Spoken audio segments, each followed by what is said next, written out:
northeastern Orange County in east central Florida, south central Volusia County in east central Florida, until 4 p.m. Eastern Daylight Time.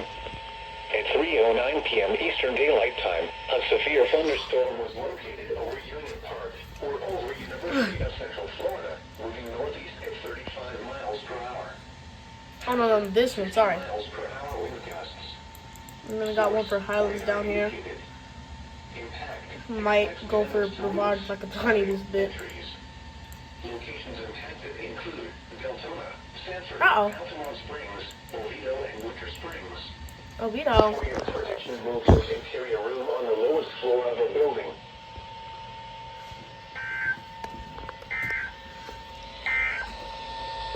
The National Weather Service in Melbourne has issued a severe